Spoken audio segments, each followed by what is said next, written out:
Hey, it's Sammy for another episode of the I Do Music podcast, and our goal and our mission is to empower and educate musicians and artists worldwide.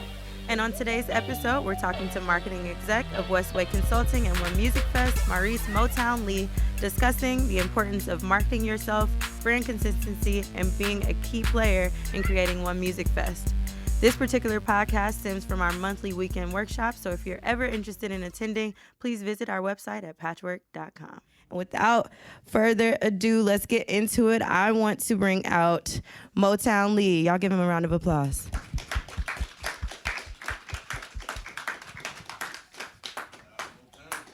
Yeah. So how you doing, Moetown Lee? I'm doing good. Good. How y'all doing? All right, All right, we got a y'all little up energy now. now. Y'all up now. Here we go. They said that he is in the house. All right. So Moetown Lee, Yep. tell us a little bit about where you're from originally and where did you get this name? Originally, I am from Compton, California. Mm-hmm. I born and raised there. Got the name from. I was just good at baseball, like growing up. I was really good at baseball, and sometimes they say home runs. They used to call me downtown. I hated that name, and like the coaches just start calling me Mo, which my name is Maurice, and they start calling me Mo. I hated the name Mo also, but so he just like randomly start calling me Motown one day, and I honestly that name was just horrible to me, and because everybody had like different names. Like we had like, you had to have like King in your name or like Mix Master or something. Like, you know, when you started, like we started rapping, I started DJing, so I needed a name. So I was trying to come up with all kind of names. My homeboy was like, man, you should just be Motown. I'm like, oh, hell no. Like, that don't mean nothing. Like, because your name had to have like an acronym. So I was like, damn, just racking my brain. And so as I'm DJing, one day somebody put together a flyer and they had Motown on it. And it just stuck. People just kept calling me that. And reluctantly, You kept I it. became Motown. Like, I don't think it's too bad. And it's essentially your brand and it's who you are. Moetown Lee, that's how we know you. it's definitely my brand. It's funny because like no matter where I go, you know, I make people like focus. I've worked for different labels and different companies, and people be like, "What do they call you, Maurice?" I'm like, "No." They're like, "How you work for Interscope? Your name Motown?" I'm like, Right. "That's my name. Like it's my name before I came over here. It's gonna be my name when I leave." So That's you know. real. So can you actually, you talked about a few of the companies that you worked for. Well, first, rewind. Did you start off as a DJ? I did. How did you get into DJing to begin with? That was just like one of those things, like growing up in like Compton, and we moved to this place called like Rialto, which is like the suburbs of California. Mm-hmm. But it was just way worse than Compton, you know what I mean? But growing up, I just, you know, moms was going through her struggles and all kind of things, but the only thing that kept us like connected was music. Right. So, you know, she did the car parties and all that. So I just like established a love for music. And so through that love and like all the homies was like gang banging and selling dope. And I was like, damn, I don't really want to be in them streets. Now, you know, I used to do stuff because I just didn't care. But I was like, damn, I'm gonna find like a different way to get out of it. And one day, like it was these dudes, they used to have this like a radio station in California called K-Day. And there was this thing called K-Day Mix Masters.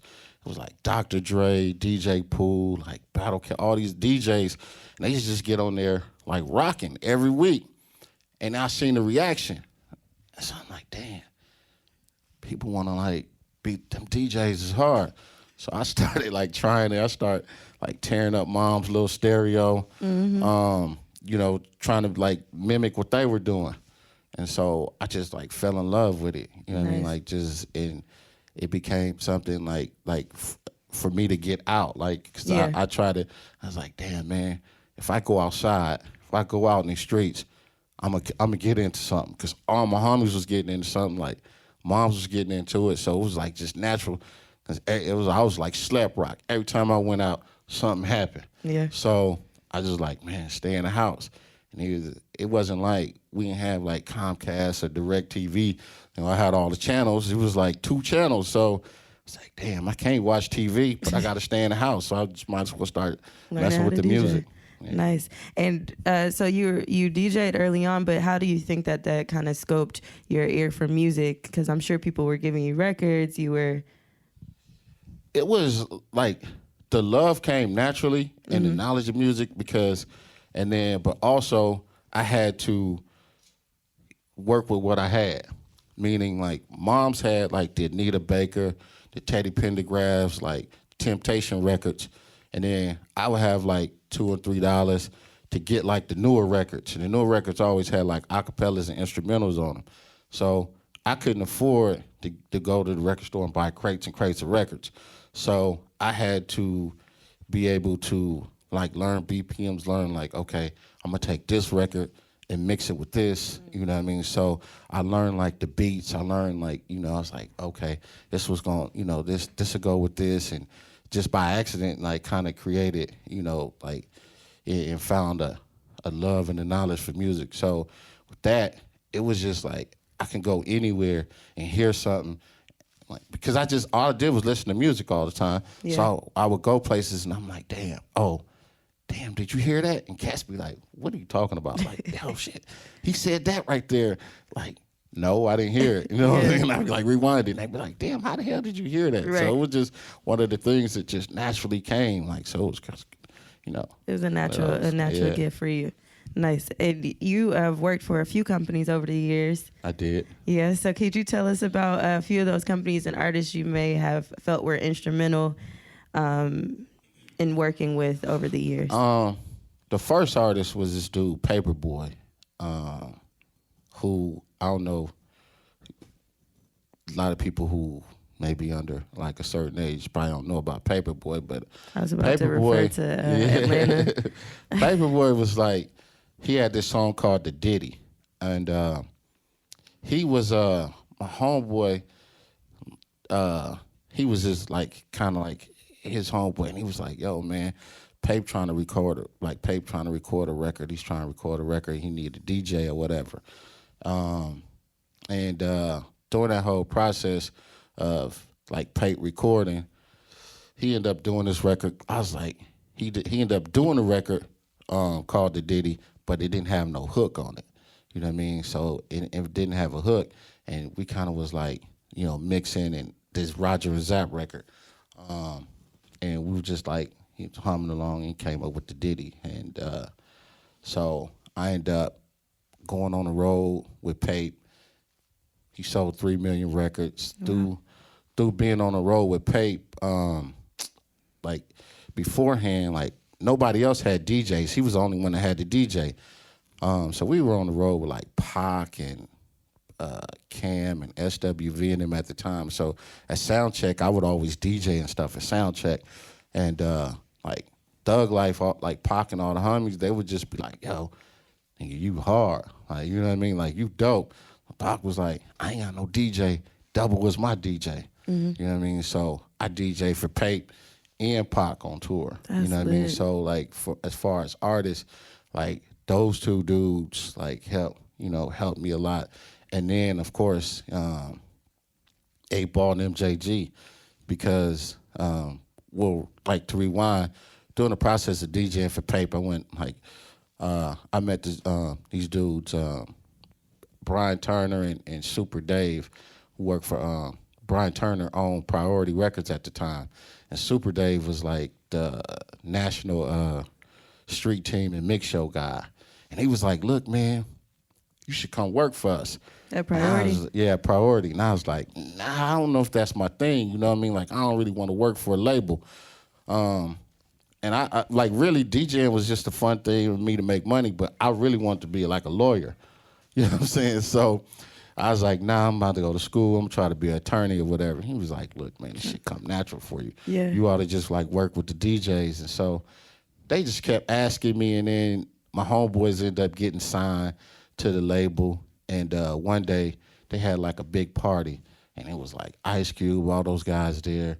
Cube was like, just up here to me. Yeah. And so I met Cube, and Brian and Dave was like, like we asked him to come work here. He said no.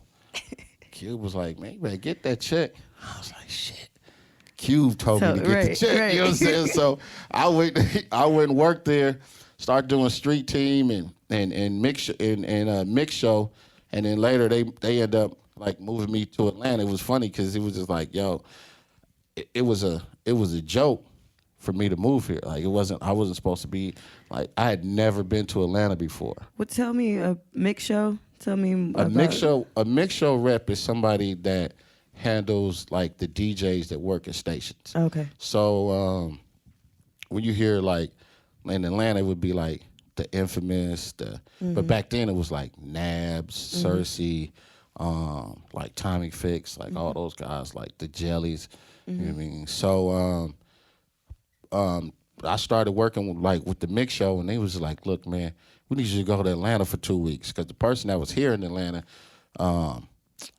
she had to have surgery or something. And the joke around the office was, I ain't never coming back. Like, you going to Atlanta for 2 weeks. The joke was, I ain't never coming back. So I start telling all my, like, for real, I start telling all my friends and family, like, I'm leaving next week and I ain't coming back. It was really a joke to me, but I was telling everybody else, like, so they was like, you a jokester. You coming back. I never went back. Oh, wow. And so moved and came here, started working mix show. Next thing you know, I became the radio rep for Priority. With me and my man, we had another rep who became like one of my best friends, Keenan Johnson. So after kind of like the Priority thing folded, I started working for this label called J-Core. J-Core at the time. Yes, no, no. J-Core at the time had A-Ball and MJG, Tech Nine, like Sibo. They were like an up-and-coming independent, but they were a large independent. And so I started, like, A-Ball, at the time, A-Ball and MJG were banned from radio. When they were, like, during their process at the end of them leaving Suave, they were banned because their previous record rep cussed the vice president of the Radio 1 out. So they were like, y'all banned from radio. So with me going over to J-Core, they had the record Pimp Hard. They had Pimp Hard. And they were trying to get it played on radio.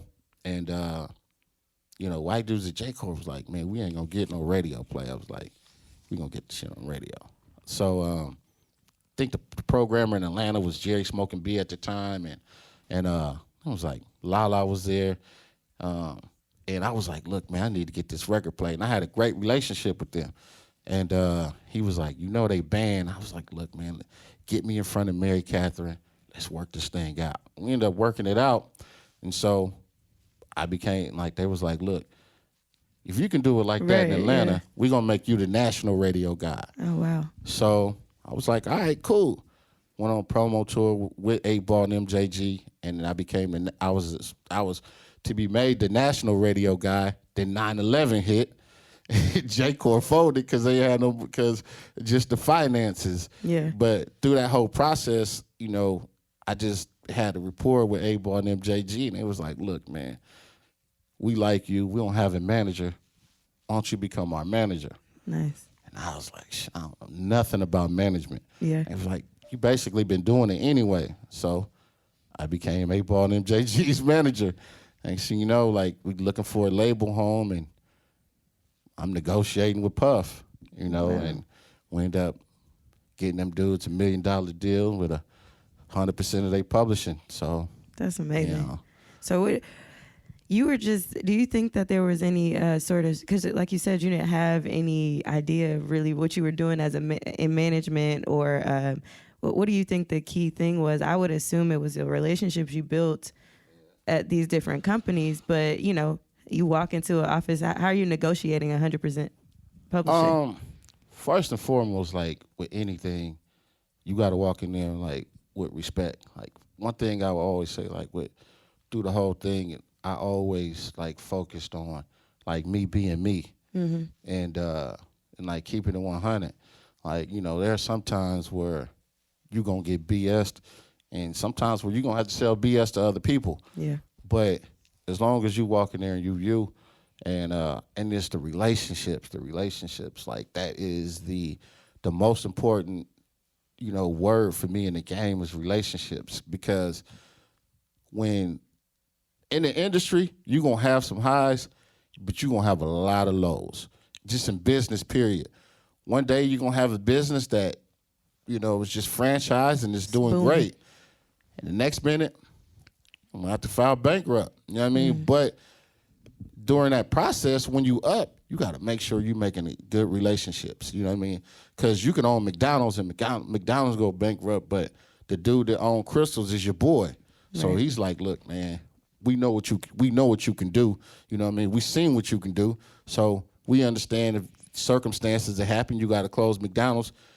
All right, we gonna give you another shot. Like we gonna give you like a little kind of thing, like a little subsidy, a subsidiary for Wendy's. You start that, here you go. You have those relationships, you able to keep going and you able to like maintain. So that was like the most important thing for me was like relationships and, present myself, in a manner where cats gonna always want to deal with me. You know what I mean? So absolutely. So you set this bag down earlier and said, let me go ahead and get my branding on. Yeah. What exactly is the significance of this bag? It's nice, by the way. The bag is just actually. Is it your bag? I'm associated with this brand because of my family.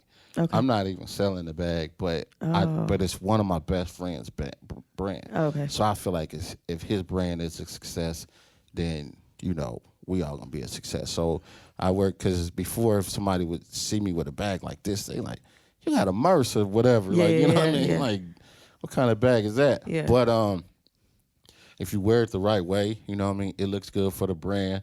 So as far as branding, I mean, we're here in front of, a lot of people who want to learn about marketing and branding.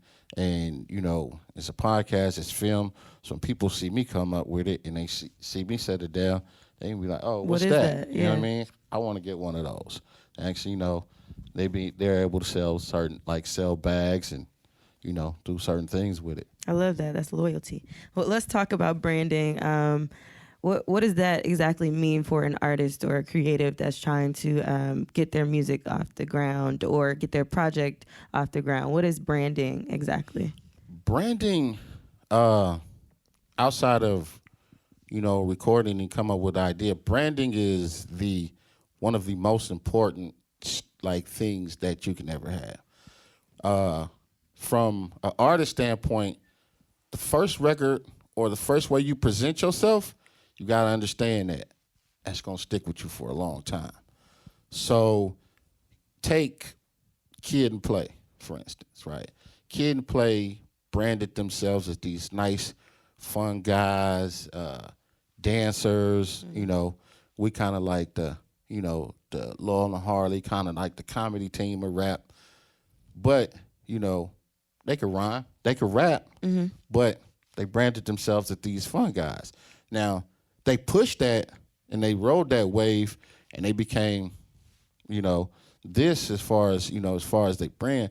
But then they wanted to, so now if they want to come back and all right, I want to make a serious rap, because if you talk to both of them, they'd be like, man, I had some serious things go on in life, like Play had alcoholism and suicide, and they telling the story on Unsung. But if you made a rap about that, nobody wants to hear it because you've already branded yourself as the fun guys. So I can't take you serious when you serious. Yeah. So you have to remember, all right, listen, I think as far as artistry, and there's a lot of people miss, everybody wants to be like Pac. Everybody wants to have the love Pac got.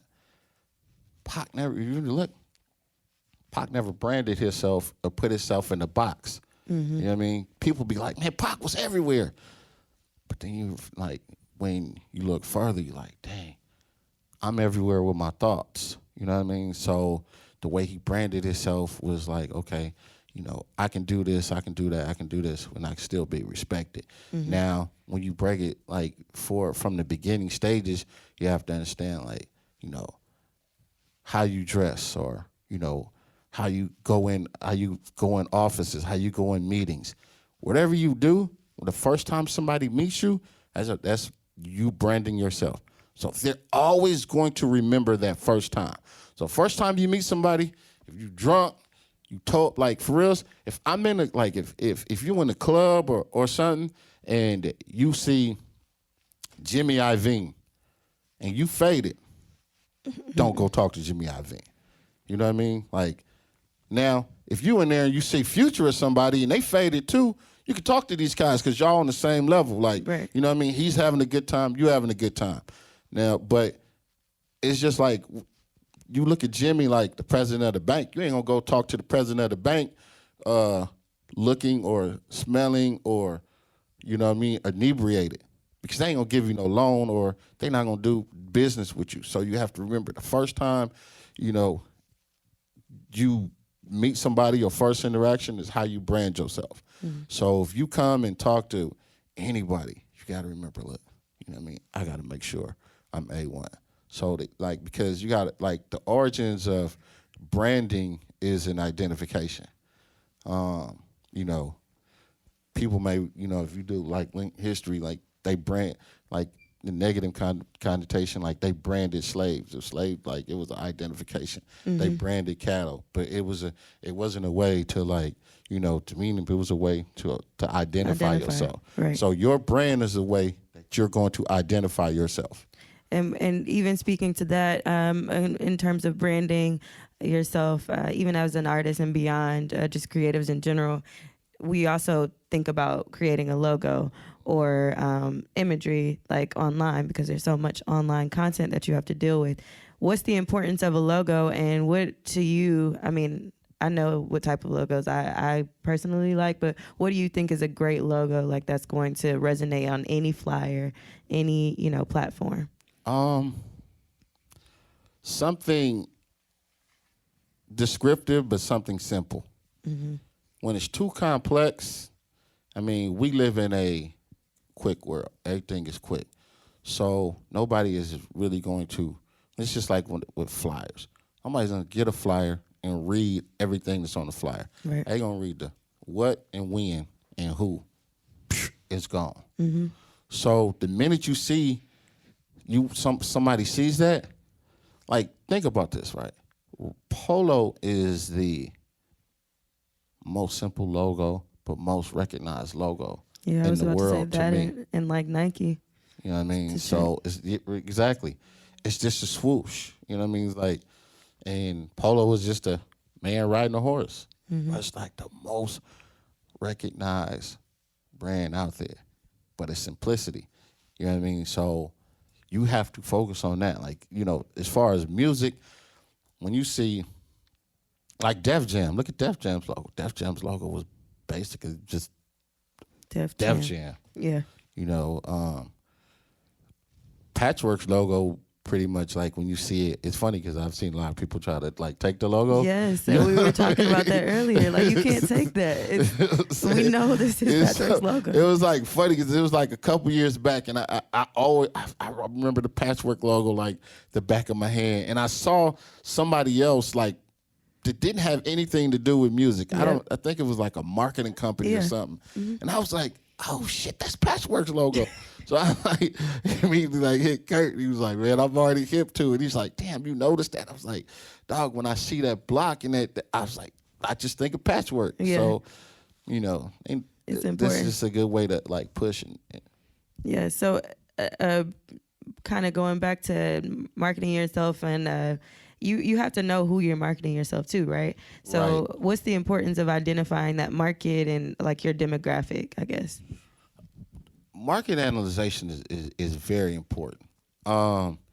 You can't, as an artist, you can't rap about the streets and try to sell it to church. Church going people. Or you can't write a record or do a record about a certain thing and, like, let's just say a dance, like Juju on the beat, right? Ain't no in hell he gonna try to like get at somebody's parents or somebody that's like 30 and up, Right. and think like, oh yeah, I'm gonna get it to them. They ain't gonna understand it. They gonna rock out They're to gonna it. love Juju on the beat. No. This is not gonna work. But if you give it to the kids, you know what I mean, and let it trickle up. Now, the parents may like it because they see the kids having a good time and enjoying themselves. They want to have a good time with their kids. But originally, you have to market to.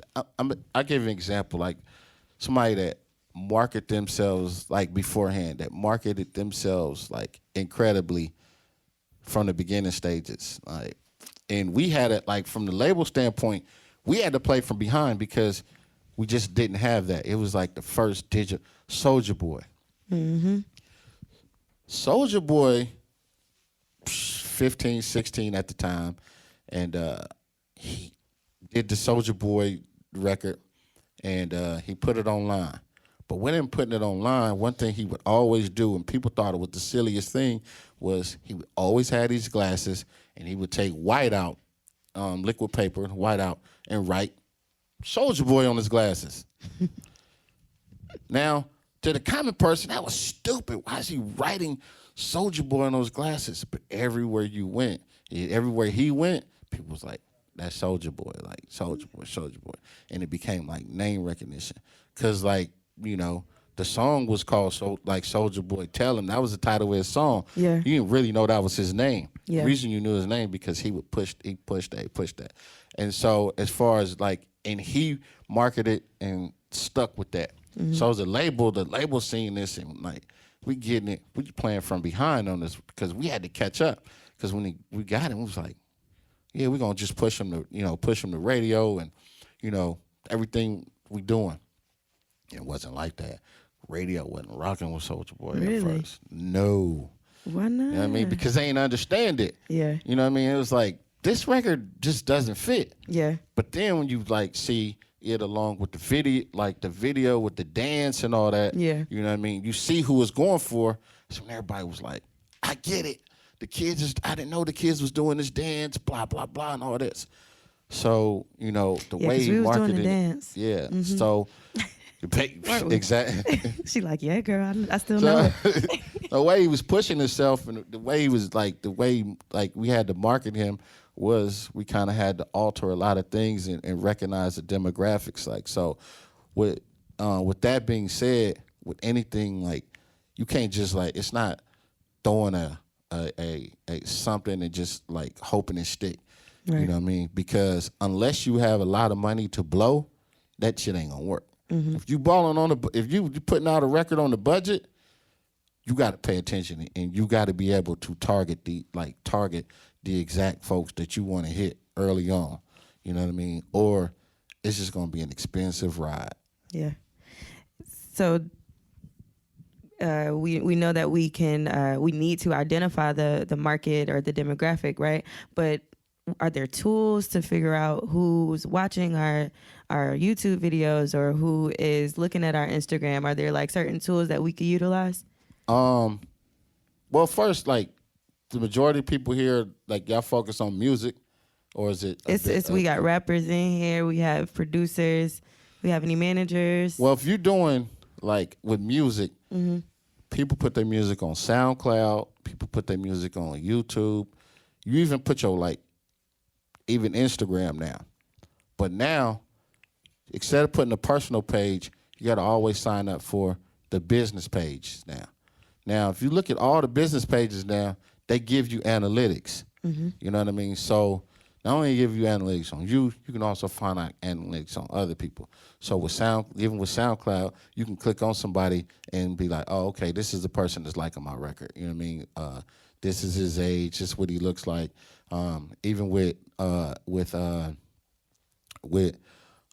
Instagram and everything, you can look at the analytics and see who's liking you, see who's liking your pictures outside of the people you know, but people you don't know, and you see the traffic that you're garnering. So you got to make sure that you always sign up for the business or like the premium account. It may cost you, outside of the free account. The free is free, but the business, you know what I mean, that $9, $12 a month investment gonna help you out. It's gonna help you break down the analytics and see the demographics, and it's gonna help you out in the long run. Yeah, absolutely. And we'll have time for questions as well toward the end. I know some of y'all probably have questions. Write those down for me, okay? In terms of protecting your business and your brand, are there any legal matters that you should handle in terms of branding or copywriting, trademarking your logos and things like that? And is that something we should focus on? You should definitely trademark, but understand too, like if you really pushing your brand and people identifying your brand, can't nobody really take it from you. You know what I mean? Because they know that to be you. It's like as far as you look at artists, it's like Migos. You can't copyright your flow, but now when other people do it, they like, he got Migos flow. Right. You know what I mean? Or like T-Pain, for instance.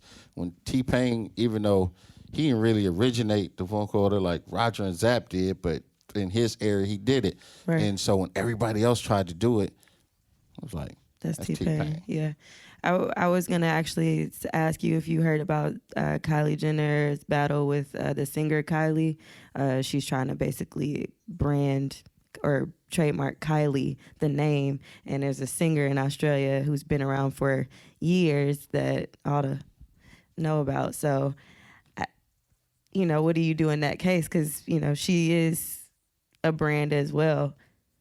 I mean, you can't really, who's actually trying to brand it? Kylie Jenner? Kylie Jenner wants the name Kylie as her own, but there's an artist who's been around for years. She hustling backwards. Why even give attention to it? Yeah. Because the lady's been around for years, but over here nobody heard of her. Right. And you know what I mean? So that's the thing. It's like, come on, Kylie. Like, Is there's it other useless? people, you know what I mean? There's other people that done what you did, and they not trying to take your brand or whatever. Yeah, I think it's two different markets, and I guess it just matters in terms of what industry and what space you're in, right? You definitely. Because, I mean, listen, I've done parties and I've I've specifically seen people steal records and specifically steal like doing parties, for instance, right? We started this party here, this day party called Sunset Lounge. And nobody really Atlanta wasn't doing day parties. We doing these day parties, and once they became successful, then we see other people try to do it, but they couldn't really master what we were doing. So they started our party was called Sunset Lounge, and people call it Sunset Day Parties, and then still with the logo, Go off with dog. the sauce. We not doing that. Mm-hmm. I had to put a call hey, come on, Playboy, Right. you're looking crazy out here, we can stick the lawyers on you, you can take it down or whatever, but this shit ain't gonna ride. You can't do it. That's real. Got to handle your business. Now, you are pretty much the key curator in one of the largest music festivals, not even just in Atlanta, but One Music Fest, right?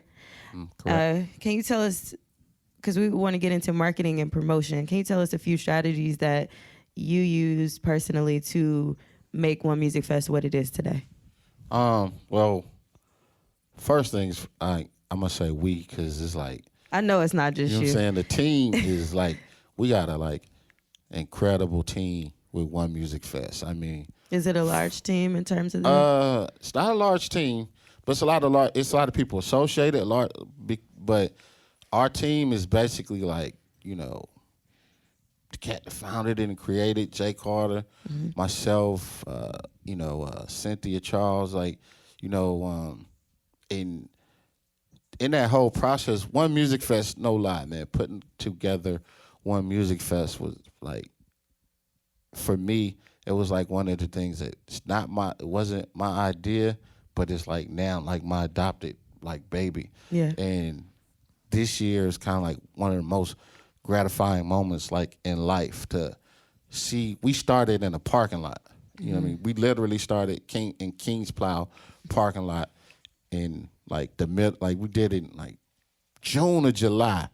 It's 98 degrees out there, and then it started raining. You know what I'm saying? So it's like, and it's in the parking lot, so no cover. So and we started One Music Fest. One Music Fest was like a kind of like a one love thing, like to bring like Atlanta music lovers together, from white to black to Asian to, you know what I mean, all the ethnicities together. Right. You know what I mean, that love music.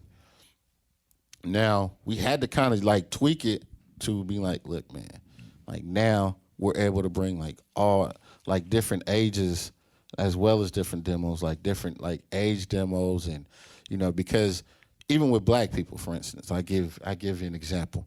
You have like people that love trap music, you got people that love like BJ the Chicago Kid and like Kendrick type of music. Now they all different.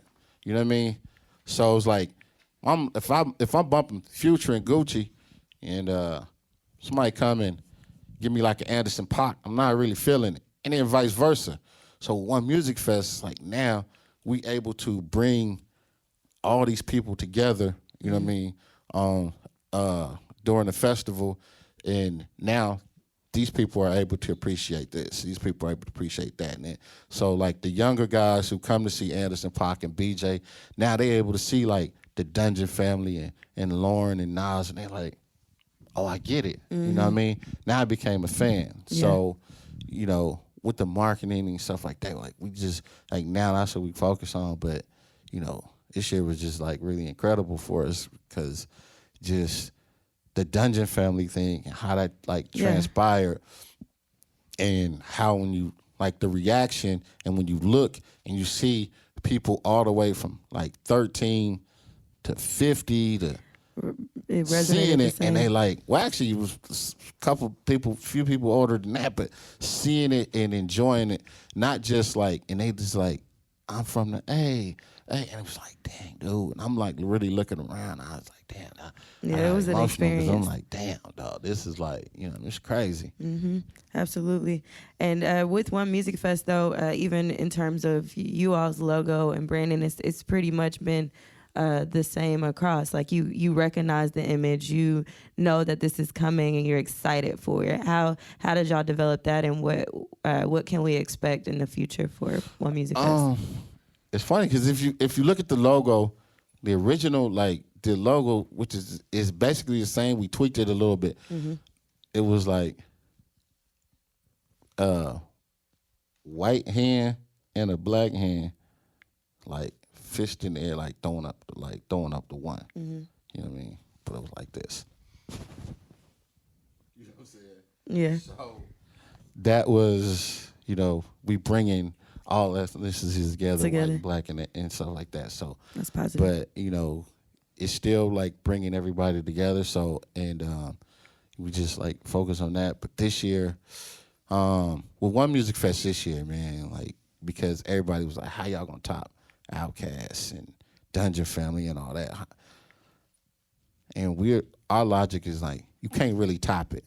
Yeah. You just gotta let that be that moment and create another moment, but not in like in a competitive factor to the last one before. Yeah. So this year, we're doing 2 days. It's normally 1 day, so we're doing we pushing it to a 2-day festival. And we also like we're doing a documentary, and we don't know if it's gonna be on network or is it gonna, we're gonna do like kind of a Netflix thing or something like that. Nice. So, but we working like it's hard work because telling the story, because like this other day we set up and watched footage and I was like, we could put this out. Mm-hmm. But it's not really telling the story. But if y'all seen it, y'all be like, this is dope. But it's so many things and so much so the documentary will be like a behind the scenes of what happens with creating the festival, right? Yeah. Okay. Not only like creating it, but I mean, because it's just some things that it's funny because we're sitting in the green room and some things that happened at One Music Fest that I can't really say. You would have to really watch it, but you'd be like, damn.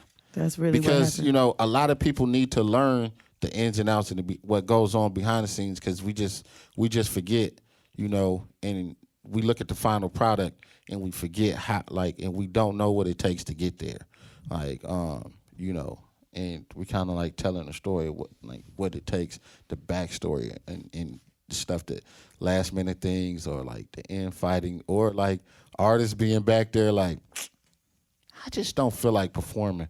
10 minutes before it's time to perform, like cats be like, I ain't feeling it. I ain't going on. You know what I'm saying? And So it's just right. what we gonna do? You know, and then we got other artists that I ain't gonna say no names, but anybody that knows like last Music Fest, not this year, but 2015 one Music Fest, our headliner, who's notoriously late for shows, just don't show up, and everybody perceives them to be a jerk. I ain't gonna say if she a male or female. Oh, I said she. But you know, after the show, she stayed like an hour and was just back there freestyling and rocking out with local artists, which was, you know, so we got, that's like an incredible experience, and we're like, you know, we gotta tell the story because we gotta show her in a different light now. You know what I mean? Exactly. It would help her because people are like, I'm not going to see her no more. Yeah. That's rough. I was gonna ask you. This is kind of going back, but you all may be interested in terms of like. I'm sure you all have to obtain sponsorships, and it's huge. It's not just a festival with artists. You have vendors. You have, you know, just a lot of different entities within the festival, and I'm sure in other endeavors you're probably involved in. What tactics do you think are important to obtain sponsorships, and at what point?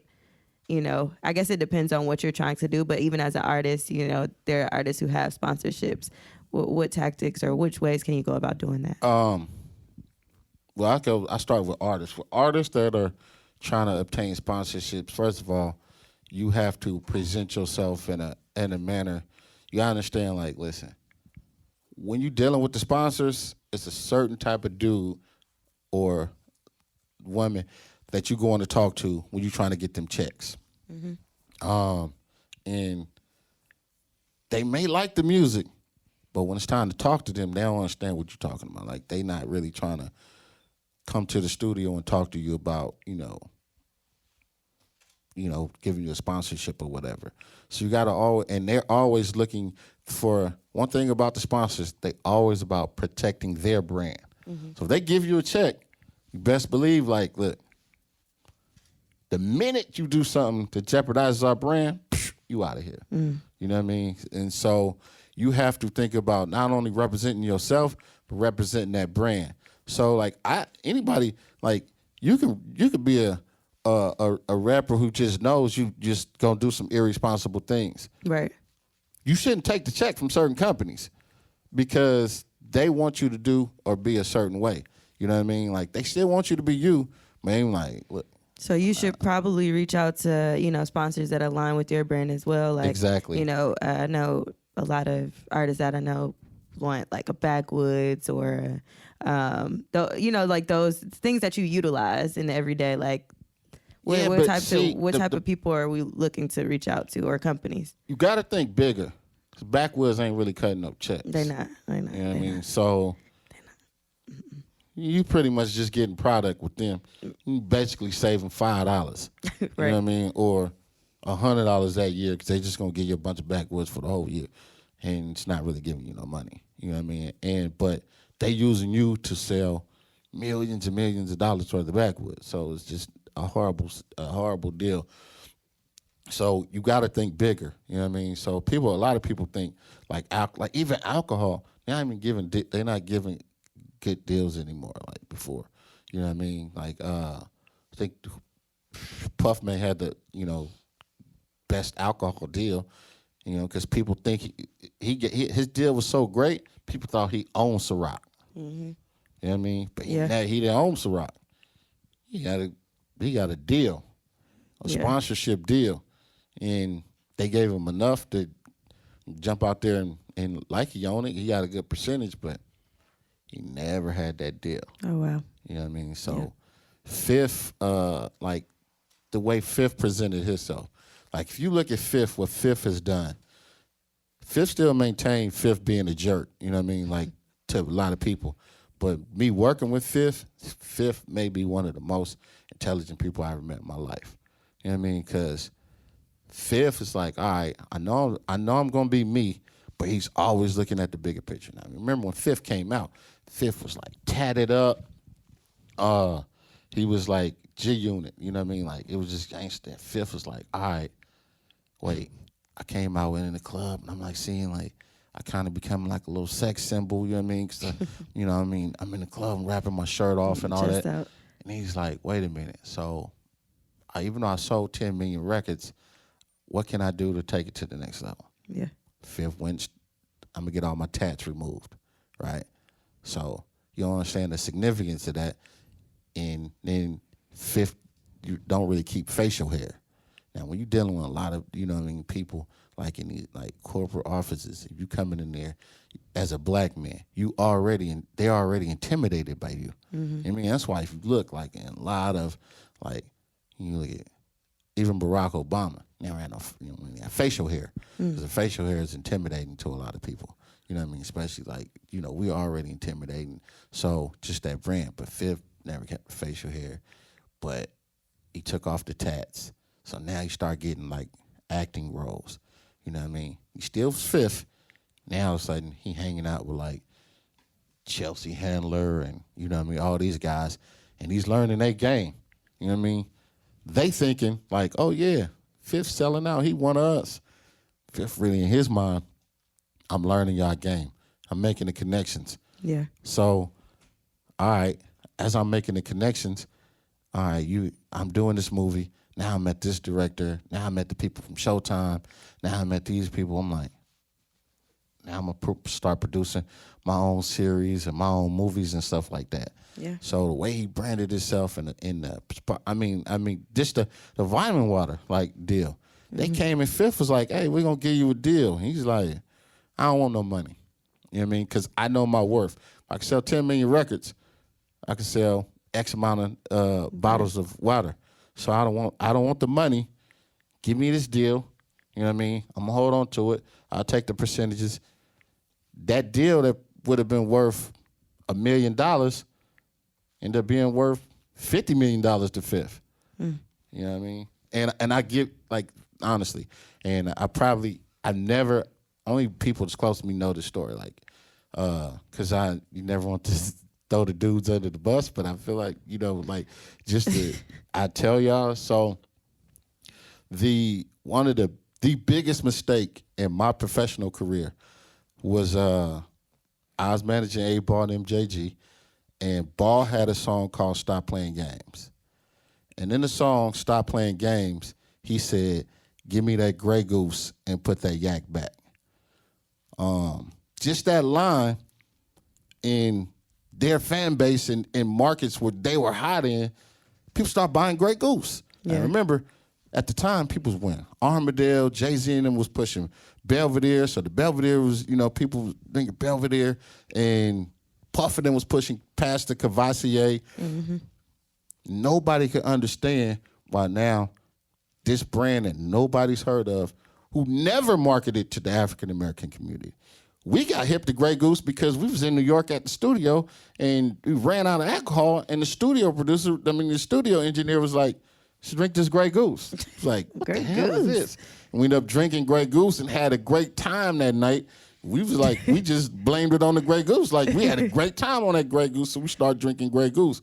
So when it literally in that session, he said, give me that Grey Goose and put that yak back. He said it as a pun to MJ because MJ was on the Hennessy. Yeah. So with that, Grey Goose started doing astronomical numbers. And they came to us and they was like, let's do a deal.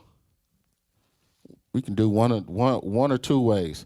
We can give y'all some money and do a tour, or we can give y'all a percentage of Grey Goose. Now, me being young at the time, I was like, and I'm talking to people. I was like, I think we should take the percentage. And I was like, take the bread. You know what I mean? 'Cause nobody had an alcohol deal at the time. Take the bread. I'm like, I don't know, man. I think we should take the percentage. Yeah. Yeah. The money prevailed, so we ended up taking the money. We did the tour, and we took Lil Jon on tour with us, and you know, just in the process of doing that Grey Goose tour. Now, Grey Goose is selling crazy numbers. Right. Ball and them are like not doing like kind of like meet and greets or whatever. They still being A-Ball and MJG, which is fine. But Lil Jon, he was cool, but it wasn't hot, super hot at the time. Lil Jon was like doing all the Grey Goose events that's in the city. All right. Next thing you know, Grey Goose ended up giving him Pimp Juice, which sold crazy numbers. He had a good deal with Pimp Juice. But fast forward on the Grey Goose tour, after the tours, like maybe like 2.5 years later, I get an email, but I ain't check it. My homeboy calls like, "Did you check your email?" I was like, "Nah." He was like, "Check your email while I'm on the phone." And I was like, "All right." I literally looked at the email. She was like, Grey Goose sold for like something like $17 billion.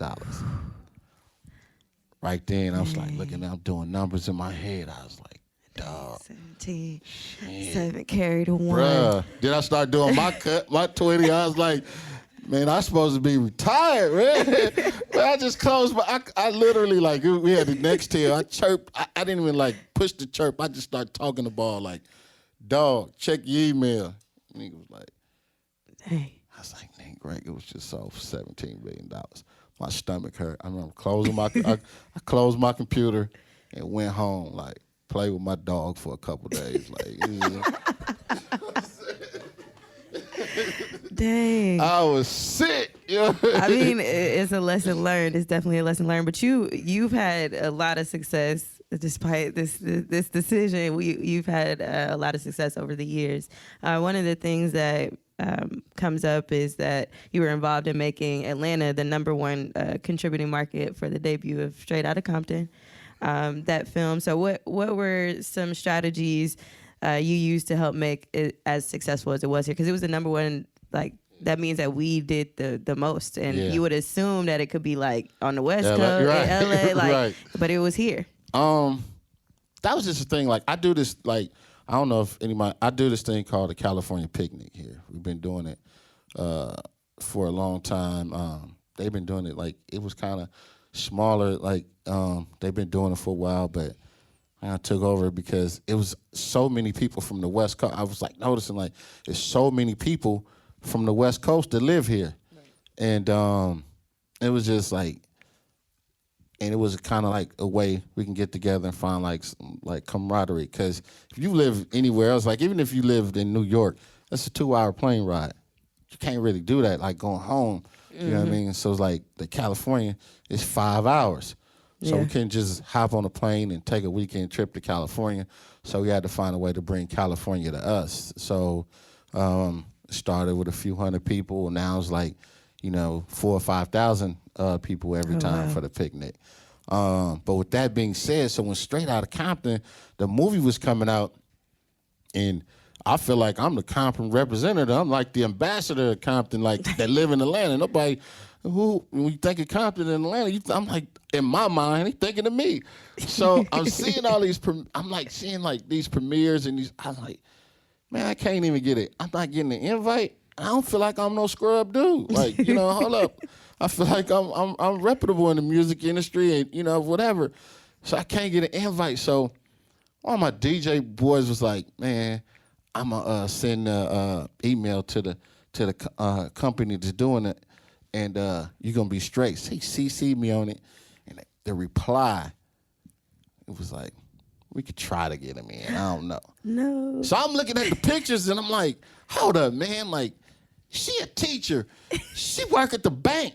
She not even industry. Like, it ain't even from Compton. They don't even understand. So I was like, damn. But then also, I'm seeing people, like, wearing, like, different, like, Compton shirts. And it's just, to me, it's like, they saying, like the Bompton shirts and all this and that. And I'm like, this ain't really a good representation of my city. Yeah. Like, I want to be able to, like, kind of, like, I want to play a part in it.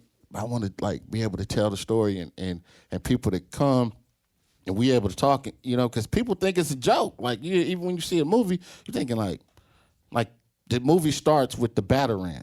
You know what I mean? Like, nobody didn't really understand. Like, ain't had no tanks. I was like, ain't no tank. That's the Batarang. Like, that, the Batarang was like a police vehicle that they used to, instead of kicking your door in because people would shoot back at the police, they get in the Batarang and just ram that joint into your house, tear your whole house down. You mean I was the batter ram. And so I wanted to be able to convey and tell that story. And then I'm like upset because I ain't getting no invites to the premiere. So I'm like, you know what? I'm about to show these cats. So I replied back to them, and then like my old assistant, she's over at like, she's a VP over at Sony Movie and TV. So I was like, yo, I need you to send this to the people that's doing the movie, like the higher ups, this email. So she sent the email and she's like, you sure? And I was like, yeah. I'm like, look, I'm about to do my own, like the day the movie come out, I'm gonna show you the power we got down here. So I start sending the email to like the like people that are involved in the California picnic. Like, look, the movie comes out this day on this Friday. We all the tickets go on sale next week. But I talked to the theaters. We can go buy them joints now. So let's do it. So it was just really for one. It was supposed to be for one show, but that one show sold out in like 5 minutes, and then the whole day sold out. Then the whole weekend. So now I'm starting to get these calls like, hold up, all this theater sold out, and that theater sold out, and I made a point with like we just do this promo code, like, you know what I mean? We ain't getting no price. We don't want no money off on the tickets, but we need to use this code just to show that what we doing, you know. The impact, yeah. And so it just worked, and I didn't think it was, honestly, I didn't think it was going to be like that. I didn't think, you know, that it would be number one, and I didn't think that many people would be, you know, receptive to it. I was just being like, I was kind of like wanting to tell the story of my city, and I was being a jerk. Like I was like, yo, y'all want to invite me? Like y'all don't let me in? Cool, I'm gonna show y'all. And it just worked, and it just became successful. So wow, that's awesome. But now you gotta pay me if I'm gonna do it again. Like, you know what I'm saying? Now you gotta cut the check. I showed you once now. That's real. That's real. You talked about, and it brought up a question for me. And then we're going to kind of open up the floor because I know y'all have questions. But everybody wearing like Compton or Bompton shirts, right? So as an artist, should you set a budget or, you know, I mean, shoot, even for a blogger like myself or anyone who has a brand, should you set up a budget for yourself in terms of promotion, like apparel, signage, banners, and like roughly how much should you spend on that, and when is it important to even go about doing that? Well, I think it's the most important thing is to set up a budget, period. And let's just say your budget is $10,000. And within that $10,000, everything is based on level of importance and effectability. Like, what's going to be the most effective thing that fits under this 10K? If doing 10,000 T-shirts, you think it's going to be the most effective? Do it. Mm-hmm. But, you know, you in that 10K, if recording X amount of records, and then do it. So right. You set a budget for yourself, and you point by bullet points of what's going to be the most effective and imperative that fits under that budget, and then you do it accordingly to that. Okay.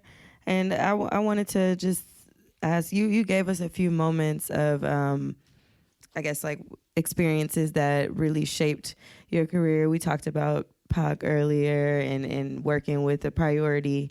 What are some other, or maybe one other moment over the last, I guess, 20 years have you been in the entertainment industry? What are some other moments or experiences you've grown from that have helped you to grow where you are today? Or even like a advice on how to, for someone that wants to be in the position that you're in right now, just those leaving words. Always be open for change. Always be able to be on alert and adapt it in any situation. But in you adapting, you got to make sure that you maintain yourself. You know what I mean? Like, because right now you can be a rapper. You know what I mean? And he's like, all right, I'm rapping, and you're like, it's just not working. But your same raps, you can give to like a 12-year-old kid, and y'all out of here. Now you're no longer a rapper. You're a writer. You're a producer, and you're a label CEO. You know what I mean? So with that, you have to always be able to adapt and learn. You know, always be open to learn, because for me it's like I always set goals and challenges, you know, for myself, and I try to my best to attain those. Now, some of them, you know, you gotta know when to fold them. Like, you know, we had a clothing line. You know what I mean? At times, like, yo, I got the music connects. My boy, you know, he's a dope designer and all this. I got the connects. I got a little money. Let's do it. And we did the clothing line, and we pushed, and you know, we in Macy's and we in all these stores and all that, but it just costing more than we made, because we didn't know the ins and out of like the business. Like, he knew the design and all that, and you know, I knew how to market, but it was just so much stuff, like, you know, the manufacturers and all that and everything. But why it became a pseudo success, it could have been bigger. But I had to know when to get out of it. Like, can't just keep putting money into this situation. You know what I mean? It's funny because I see like Tom's, you know, even though like Ryan Kenny, like Kenny Burns and Ryan Glover. I don't know if like they honestly could have had probably one of the biggest like clothing lines. You know what I mean? Because they were black and they were in Nordstrom's and shit like that, right? And it was because like during the time, like they had the perfect setup. Like, you know, both of them had the music connects. They both, like, Ryan started with Noontime, which I don't know if you guys know what Noontime is. Noontime is probably like one of the biggest, honestly, it could have been like the biggest thing ever in music, not just in Atlanta. Noontime was like, could have been like the largest like African American company there is in music. It's right here in Atlanta. There's some dudes in California, but they were here. And they had, if you think of all the big producers and writers that they had signed, from like B. Cox to Polo to Don to Jazzy, Tim and Bob to like, they had Ashanti, they had Jagged Edge, like anybody, all the writers that went on to write like diamond albums were all through there. So, but I mean, they had like a level of success, but they could have been bigger. But Ryan, you know, ventured out and they did the Ryan Kenny. Ryan at the time was married to Tamika, who was Jay-Z's stylist, right? And Jay-Z wanted to change up his style. She's a stylist, so let's get out of these jerseys and put on button-ups, right? The change clothes thing. Tamika created that. But when he changed clothes, all Jay-Z was wearing was Ryan Kenny.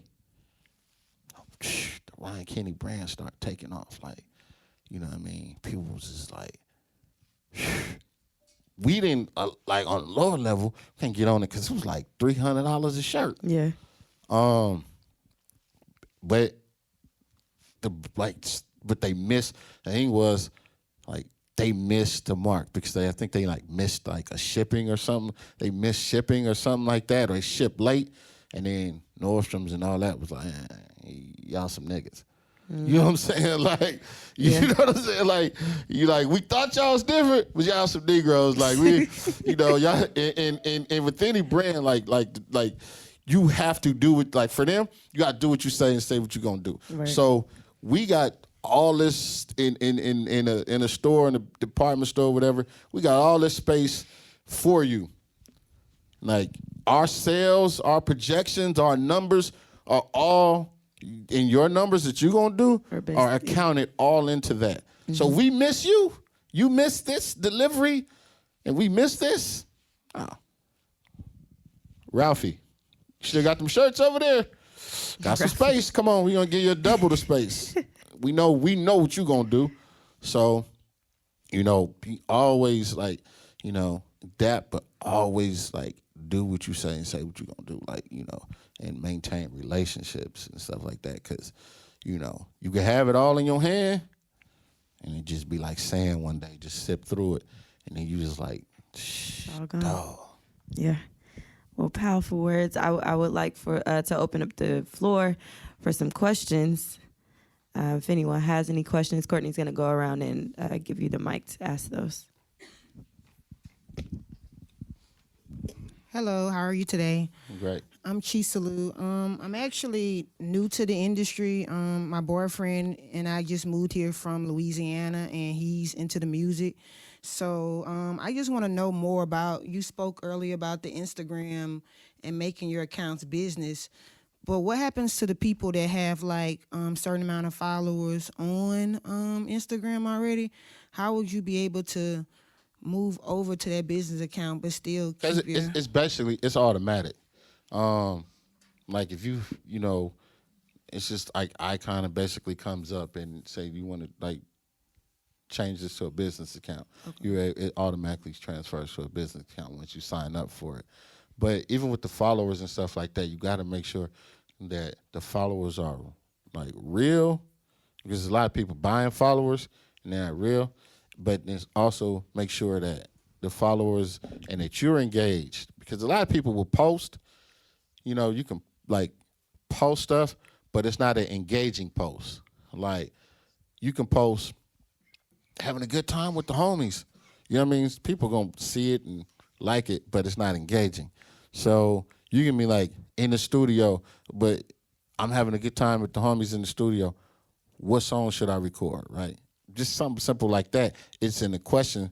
So now people are engaged because they can come back and answer that question, as opposed to you being, I'm in the studio, here you go, it's in your face. It's not really engaging because it's not in the question form.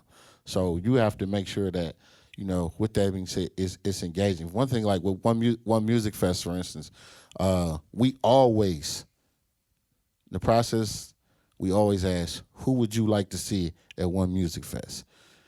And we take into account what people, you know what I mean, like from the big artists, you know what I mean, to like the new up and comers. We do that, and then we also do a artist contest, where like artists from across the country can submit their music. We put it up online, and people vote, and they're able to hit the stage at one music fest. So, you know, it's very engaging, and to be honest, like those are probably most like clicks and effectiveness, like those like garner like the most, because we get millions and millions of clicks and, you know, hundreds of thousands of submissions. So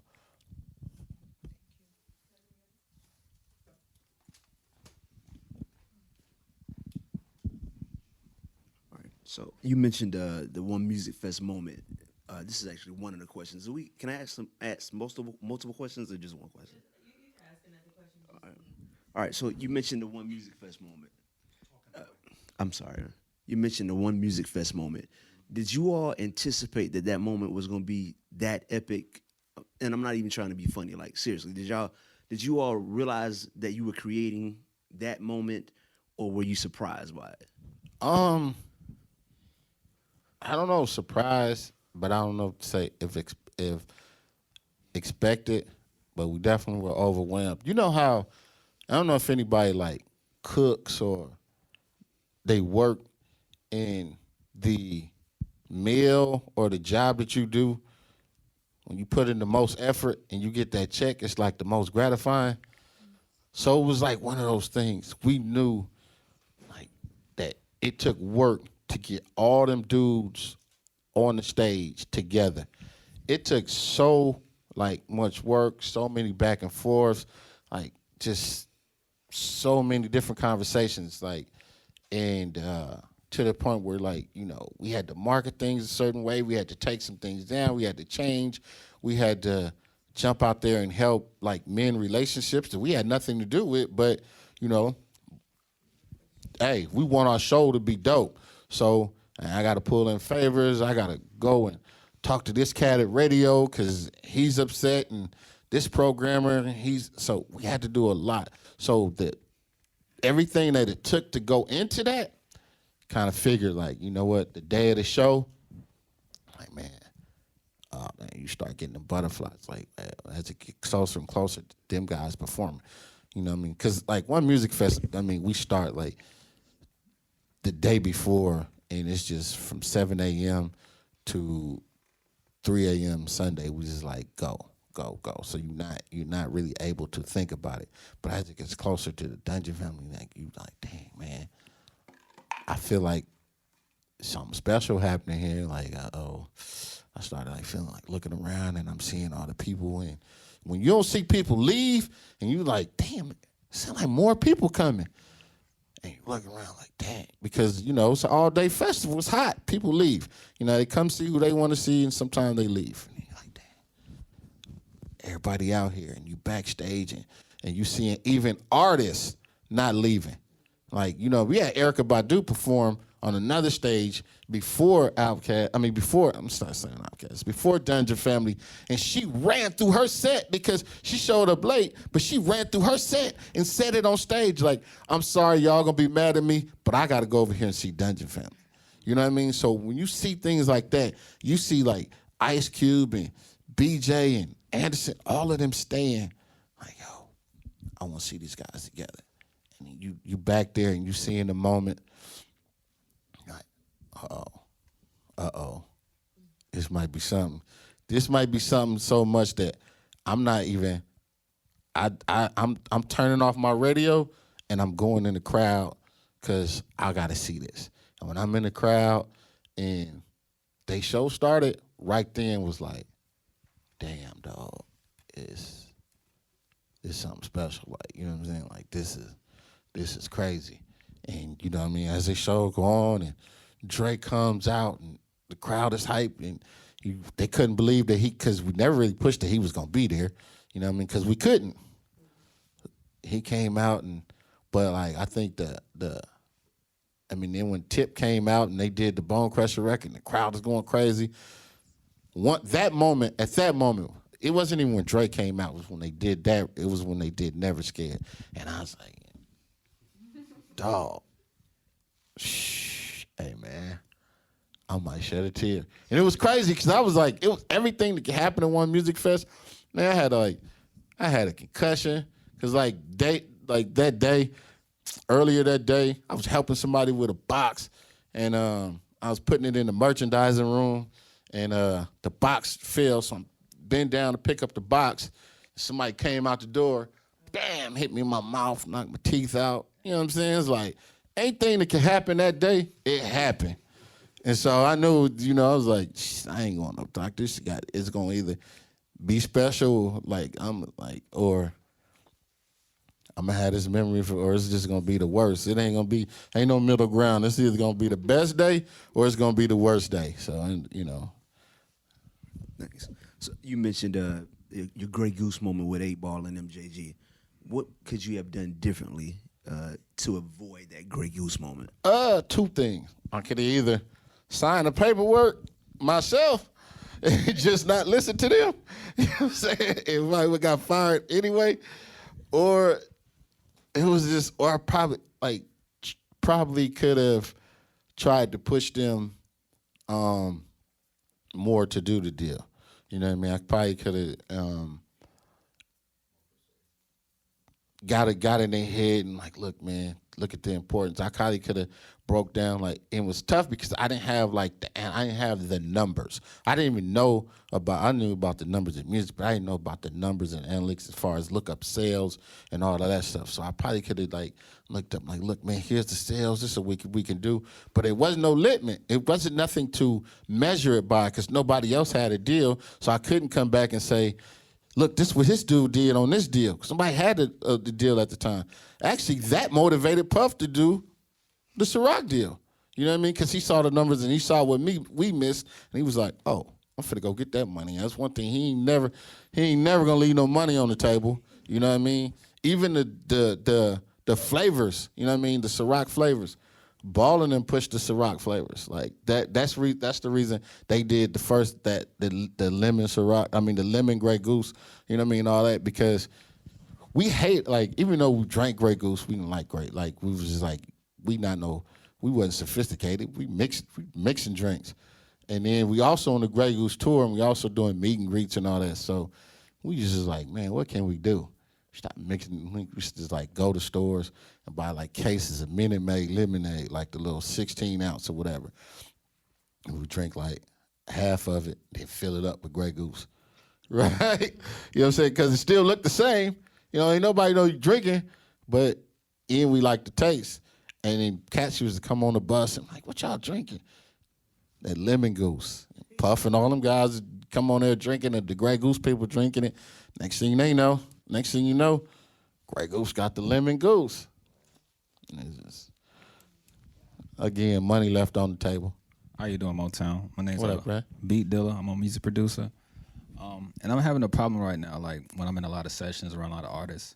Like they all hear about my brand, my sound, my tag, but I really don't have a face to match it with. How do I do a better job of making my face or my persona catch up to the brand? Listen, and I'm glad you asked that, because anybody here that's a producer, listen, you do not, like, I think that the most ineffective way that for a producer, like, I know it's supposed to be like, you can say it's what they doing, like producers and writers, stay behind the scenes. Let your tag be your brand.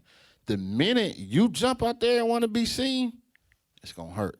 You know why? Because if I'm an artist and the producer's trying to get all the shine, like, you gonna outshine me. You bigger than me. You know what I mean? I bought your beat.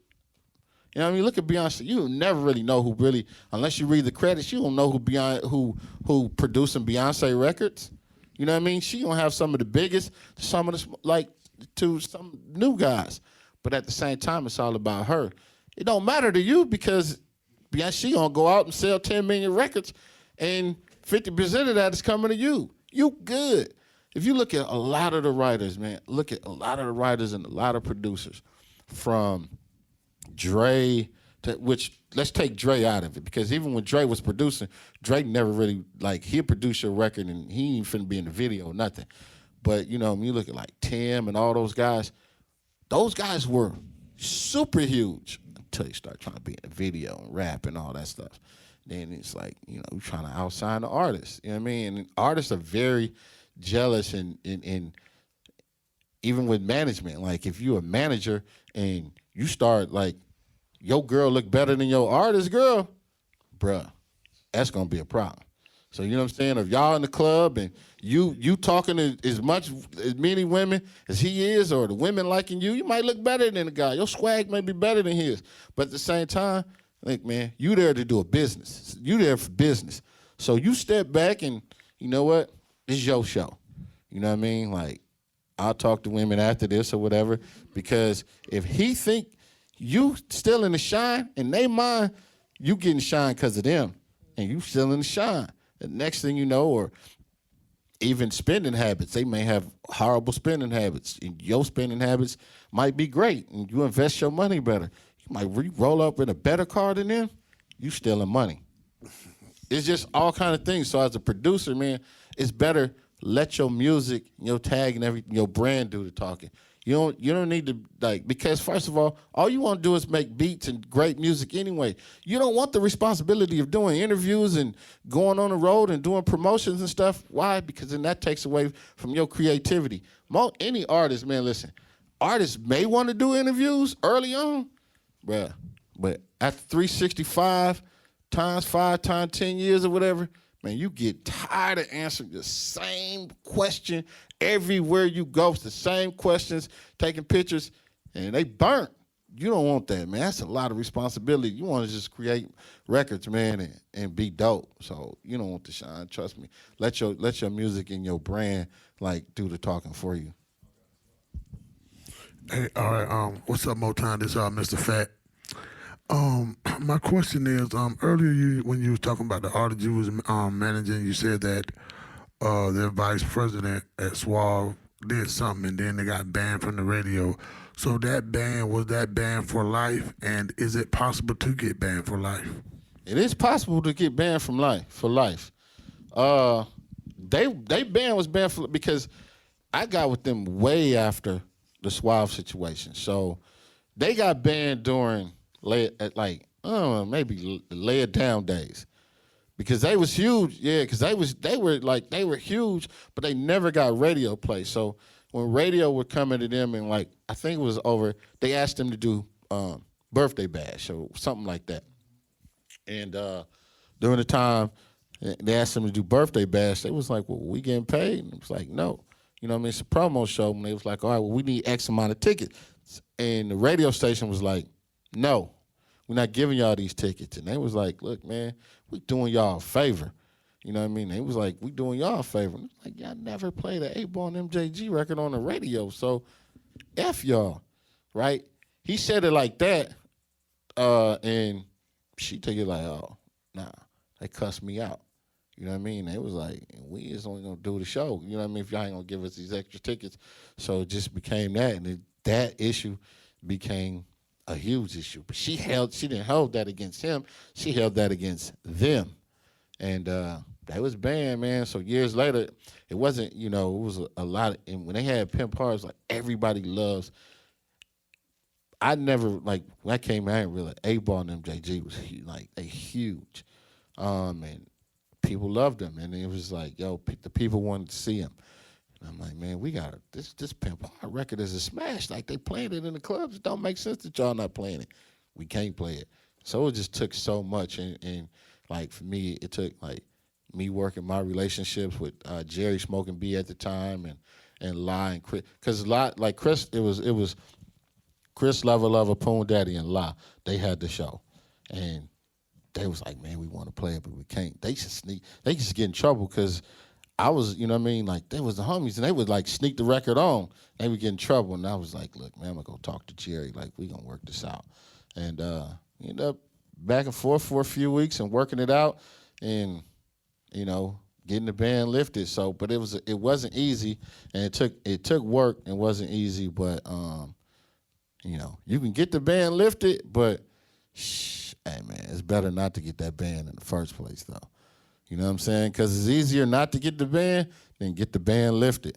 You know what I mean? Like, this is like, like Charles Oakley, he banned and he all-time, you know what I'm saying? He an all-time Nick great.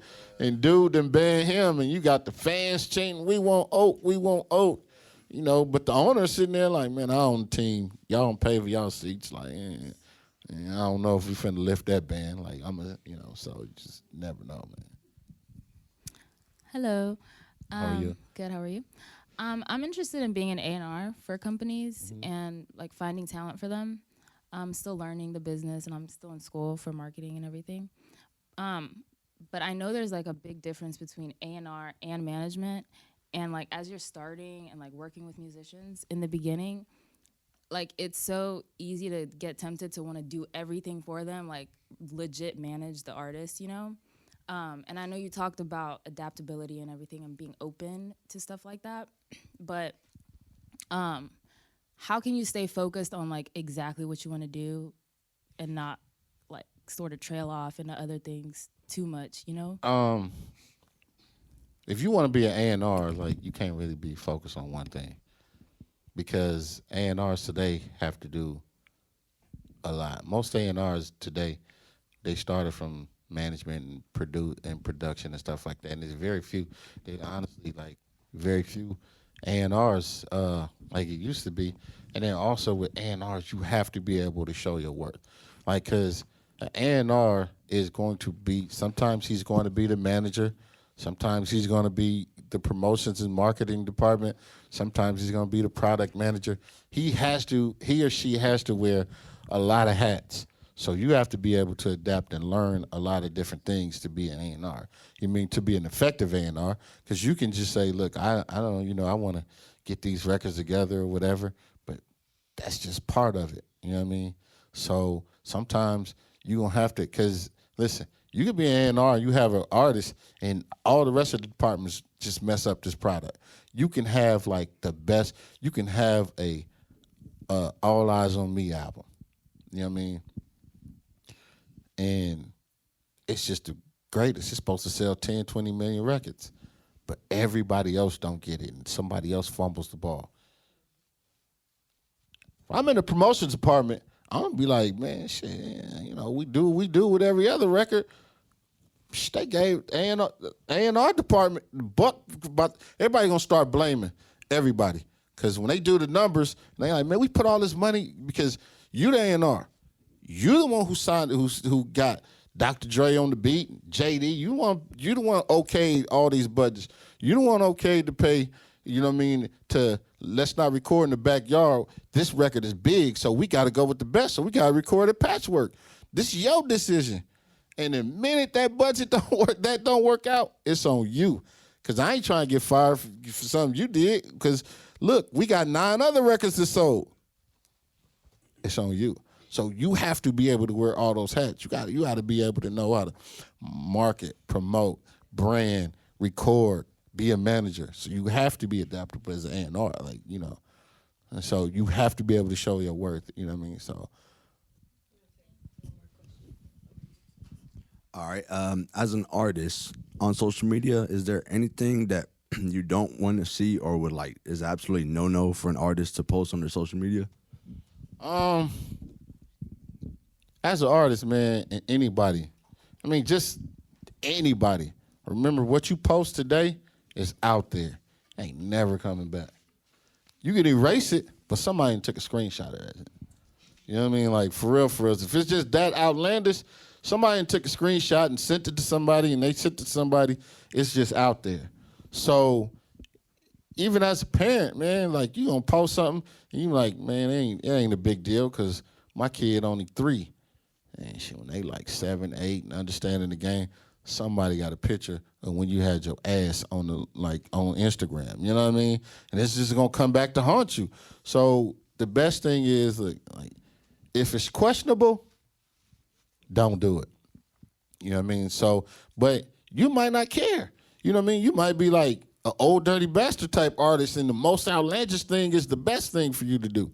You know what I mean? But you got to remember, it might always come back. Like, hey, Migos, right? Migos are, like, right now, like, you know what I'm saying? Like, they hot. But some doors can't open for Migos because of, like, what they did at the college. Now, they ain't really do anything, but in the media, they taking straps on college campuses. So even though they hot and the music is hot and, you know what I mean, you can market them a certain way, there's certain things you can't do with them. You know what I mean? So you have to think about that. You have to always think about, as an artist, you always got to always be able to protect your brand. Like, what you doing right now, like, if you getting high, you know what I mean? Just know that, you know, there's some campaigns that, hey, man, you know, they might come with a drug-free campaign, like, or say no to drugs campaign. They want to give you $50 million. And they go back in your timeline 2-3 years later, because they gonna look and like, oh, hell no, we can't get this man $50 million. He out here smoking in the studio. Yeah. Shh. Next thing you know, so and now if you don't care, think about it. But if you an artist, man, you gotta look at the big picture, man. It's bigger than just the music. Because you not selling records just based on, like, records don't sell like that no more. You have to be able, like, to do other things. You got to be able to get the shows. Now, you know what I mean? Like, if you're an artist, you creating good music and it's in the clubs and people want to see you, now you got to remember, you know what I mean? If you have a violent past and they know you're going to bring this certain crowd, some people ain't booking you. You know what I mean? Because they like, shh, I know they want to see this cat, but I still got to have this venue when this cat leave. I know he going to come and his folk, they going to tear this place up. We can't book you. So guess what? Now you can't pick up that 30, you know, that $20,000, $30,000 bag. You know what I mean?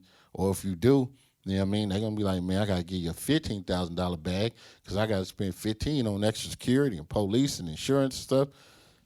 You gotta think about, like, all of this comes into play. You know what I mean? So you gotta think about that, man, your brand and stuff like that. Well, thank you guys for your questions, first and foremost, and you'll have an opportunity to speak with all of us after this. But I wanted to give a round of applause for Moetown Lee and the extensive knowledge that you shared with us. Thank you so much. Thank you. Sonically superior.